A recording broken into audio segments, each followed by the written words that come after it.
Chapter 6 Earlshall Park. One day, Joe led Merrylegs out to the paddock to give rides to Miss Jessie and Miss Flora.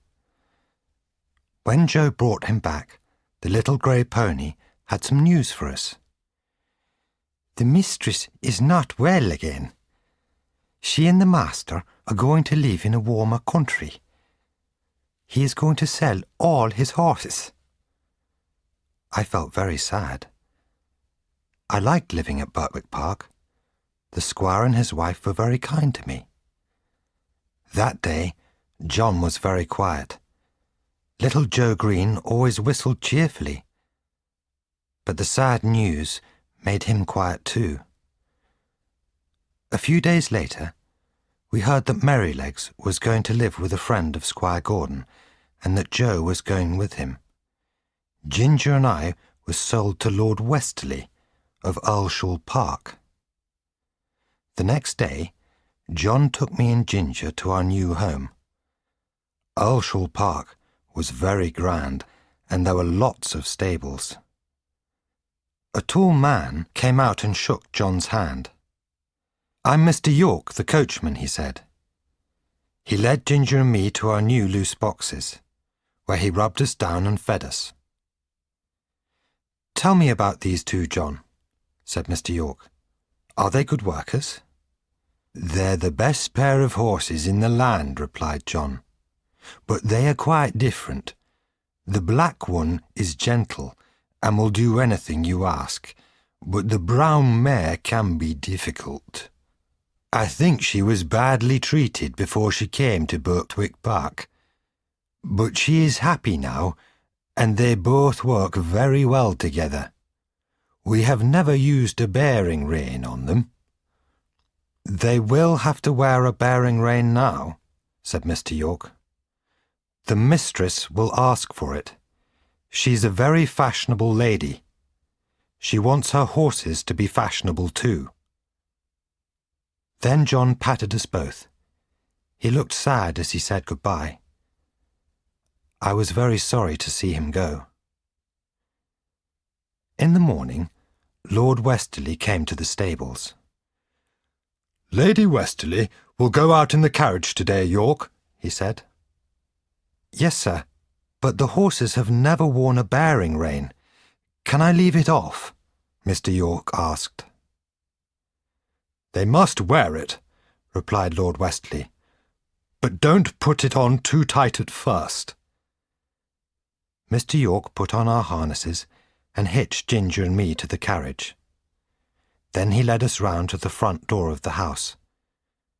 Our new mistress, Lady Westerly, came out and looked at us unhappily. But she said nothing and stepped into the carriage.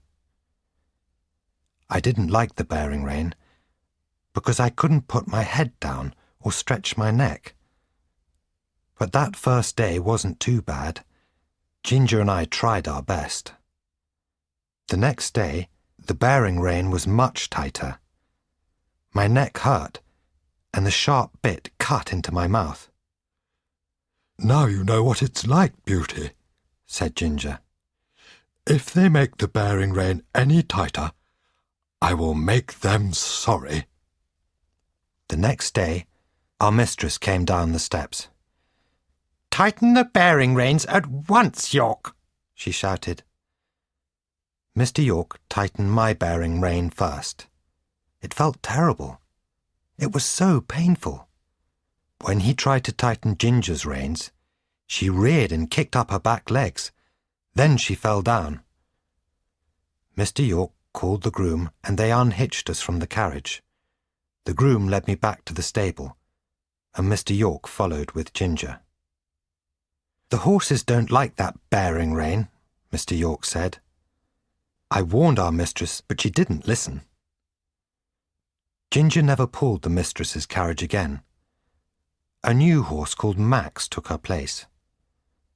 Max and I had to wear bearing reins. The next few months were terrible for me. In the spring, Lord Westerly went on a trip to London, and Mr. York went with him. Lady Westerly did not drive her carriage. She went riding every day, and she chose me to be her riding horse. I enjoyed these rides. One day, a friend of Lord and Lady Westerly, Mr. Blantyre, came on a ride with us. He rode Lizzie, a fast but difficult horse. "I'm very pleased with her," he told our mistress. "Let me ride her then," our mistress said. "That's a good idea, Anne," said Mr. Blantyre. "But she's not an easy horse to ride."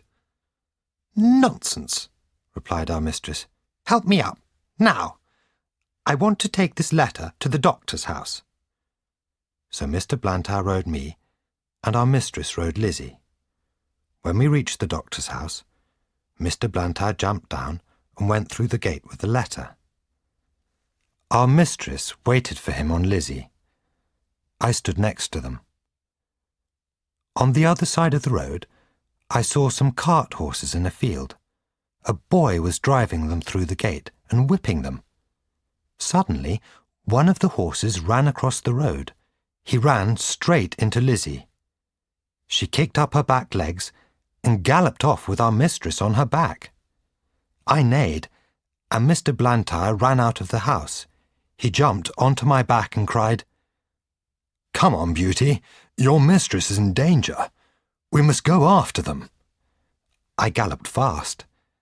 Lizzie and our mistress disappeared round a corner. Then we came to a crossroads, and Mr. Blantyre didn't know which way to go. Luckily, a lady was in her garden. She saw Lizzie gallop past and pointed us to the right road. I started galloping again, and we soon came to some very rough ground. Then we saw them. Our mistress's hat blew off her head as Lizzie galloped. They came to a wide ditch. Lizzie jumped over it and crashed to her knees on the other side. Our mistress fell onto the hard ground. She lay quite still. Mr. Blantyre jumped off my back and knelt beside her. "Speak to me, Anne," he said. There was no reply. Her face was white, and her eyes were closed. Then a man ran up to us. "What can I do to help?" he asked. "Ride this horse to the doctor's house as fast as you can," said Mr. Blantyre. "You'll be quite safe with Beauty. Tell the doctor to come and then go to Earlshall Park. Tell someone to bring a carriage." The man jumped into my saddle, and we set off. We delivered Mr. Blantyre's messages, and a groom led me back to the stables. He led me into my box and rubbed me down. Then he threw a rug over my back. 2 days later, Mr. Blantyre came to see me. He stroked my nose and said, "Well done, Beauty. You saved your mistress's life."